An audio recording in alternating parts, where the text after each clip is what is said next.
कथा श्री गुरु गोविंद सिंह जी की। पंडित शिवदत्त को राम स्वरूप में दर्शन देना। पंडित शिवदत्त श्री रामचंद्र जी का अनन्य भक्त था। वह रोज ही सुबह गंगा नदी के किनारे बैठकर पाठ पूजा करता था तथा राम मूर्ति के ध्यान में बैठकर कई कई घंटे समाधि लगाकर बैठा रहता था, परंतु उसको अभी तक भगवान राम के दर्शन नहीं हुए। लोगों की ओर से साहिबजादे के शक्तिशाली कौतुक की महिमा सुनकर एक दिन पंडित ने मन में कहा कि यदि यह पूर्ण अवतार हैं तो मुझे श्री रामचंद्र के रूप में दर्शन देंगे, फिर मैं इनकी पूजा करूंगा। जब पंडित ने मन में यह धारणा कर लिया तो कुछ दिन बाद जब वह अपने नियम के अनुसार समाधि लगाकर बैठा हुआ था तो अंतर्यामी गुरुजी बालकों के साथ खेलते खेलते पंडित शिवदत्त के आगे खड़े हो गए। समाधि में लीन पंडित को ऐसा लगा कि जैसे श्री रामचंद्र जी उसके सामने साक्षात खड़े हैं। यह अनुभव करके उसने आंखें खोलकर देखा तो उसके सामने श्री गुरु गोविंद राय जी खड़े हंस रहे थे। पंडित ने अपने मन की भावना देखकर जल्दी ही अति श्रद्धा सहित आपको नमस्कार करके अपना पूज्य मान लिया। यह वार्ता सारे शहर में फैल गई कि साहिबजादा जी ने पंडित शिवदत्त को राम स्वरूप होकर दर्शन दिए हैं और वह आपका अनन्य भक्त बन गया है। राजा फतेह चंद मैनी की रानी का प्रसंग। एक दिन गुरुजी गंगा नदी के किनारे स्नान कर रहे थे कि आपके सुंदर स्वरूप को देखकर राजा फतेह चंद मैनी की रानी के मन में यह लालसा आई कि मेरे घर भी ऐसा सुंदर पुत्र हो तो मैं भाग्यशाली बन जाऊं। रानी मैनी के घर अन्य सब पदार्थ थे, परंतु एक पुत्र की कमी थी। पंडित शिवदत्त की दर्शन परीक्षा वाली बात सुनकर यह दंपत्ति गुरु जी के पक्के श्रद्धालु हो गए तथा दिन रात आपका चिंतन करते रहते। इन्होंने शिवदत्त के आगे भी हाथ जोड़े कि हमें गुरु जी से पुत्र का वरदान दिला दो। शिवदत्त ने कहा कि वह सबके दिल की जानते हैं, तुम घर बैठे ही प्रेम से उनको याद किया करो, वह प्रेम वश होकर अपने आप ही तुम्हारे घर आ जाएंगे। शिवदत्त की बात मानकर राजा और रानी रात दिन आप जी की आराधना करने लगे। लगातार आराधना करके जब इनकी इच्छा तीव्र हो गई तो गुरुजी बालकों के साथ खेलते खेलते मैनी के घर चले गए। रानी आंखें मीचकर आपको याद कर रही थी कि आप उसकी गोद में चुपके से बैठ गए और प्यार से माँ जी कहने लगे।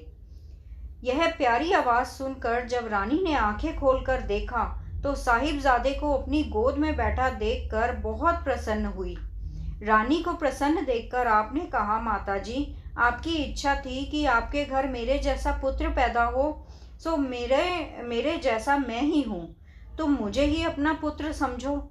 यह बात सुनकर रानी ने आपको बहुत प्यार करके अपनी खुशी प्रकट की। तदुपरांत जब रानी ने आपको और साथी बालकों के लिए नौकर को बाजार से मिठाई लाने के लिए कहा तो आपने कहा, माता जी, हम खेलते आए हैं और हमें बहुत भूख लगी है, जो कुछ घर में तैयार है हमें वही बांट दो। आप जी का यह वचन सुनकर रानी मैनी ने चने की घुंघनियाँ जो उस समय घर में तैयार थी सब बालकों को बांट दी। घुंघनियाँ खाकर आप बहुत प्रसन्न हुए तथा कहा, माता जी, हम जब भी आपके घर आएं तो हमें घुंघनियाँ ही खिलाना, हमें यह बड़ी स्वाद लगी हैं। तदुपरांत जब भी आप बालकों के साथ रानी के घर जाते, रानी बड़े प्रेम प्यार से घुंघनियाँ तैयार करके खिलाती।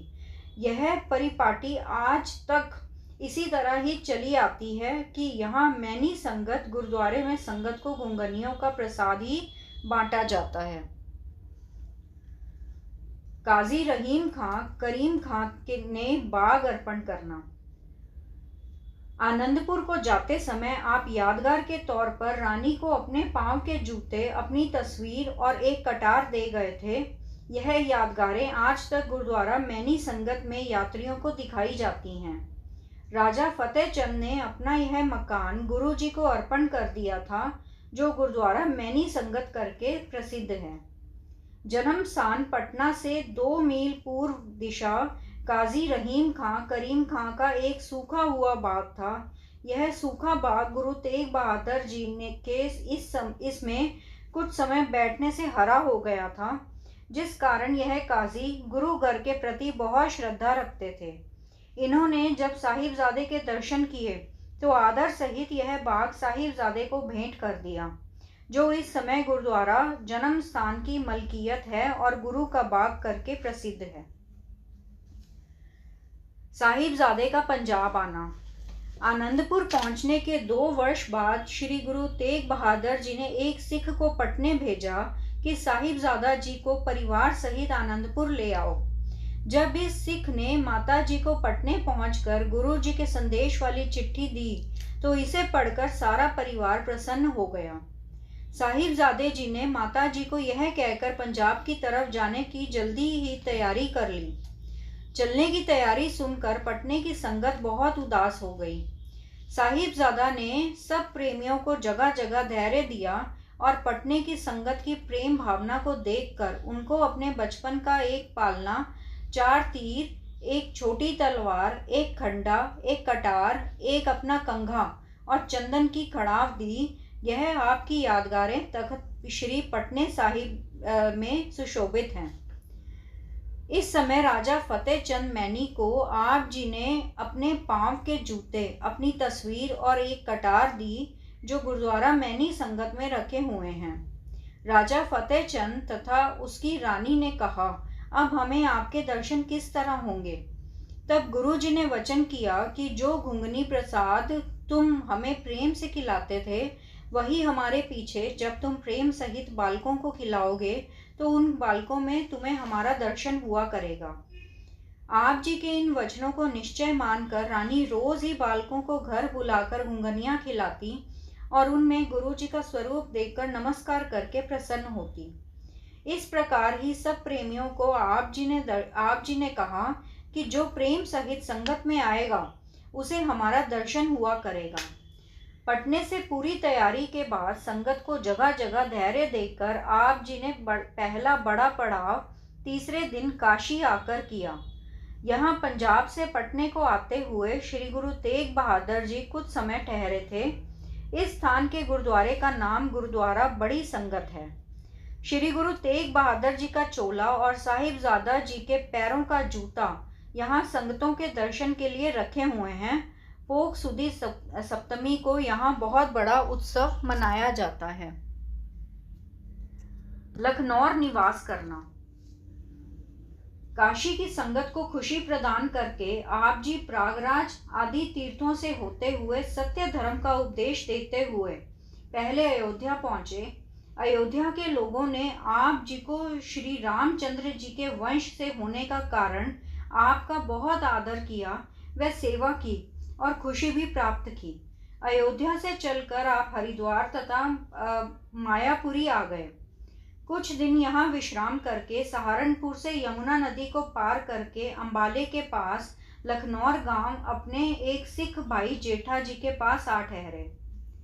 यहाँ एक दिन गुरुजी बालकों के साथ खेल रहे थे कि पीर भीखन शाह पालकी में बैठकर आगे जा रहा था। जब उसको पता लगा कि इन बालकों में साहिबजादा जी खेल रहे हैं, तो पीर जी ने पालकी से उतरकर आपको प्रणाम किया तथा दुआ मांगी।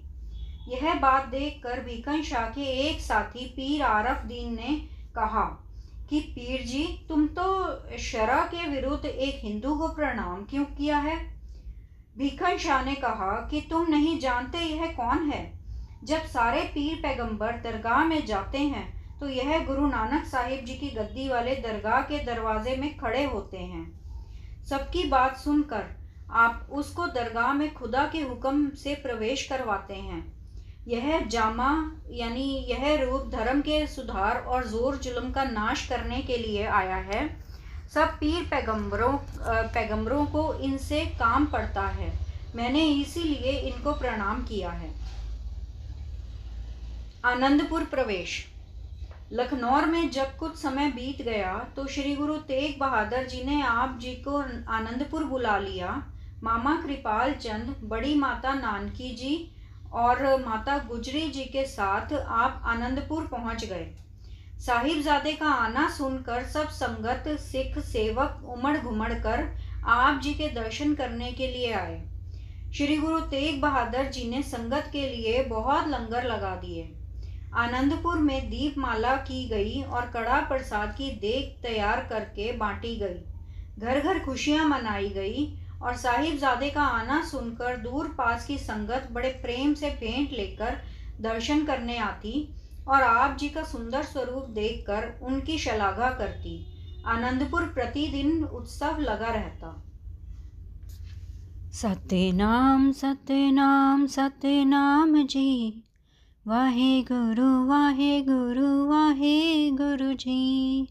सतनाम सतनाम सतनाम जी, वाहे गुरु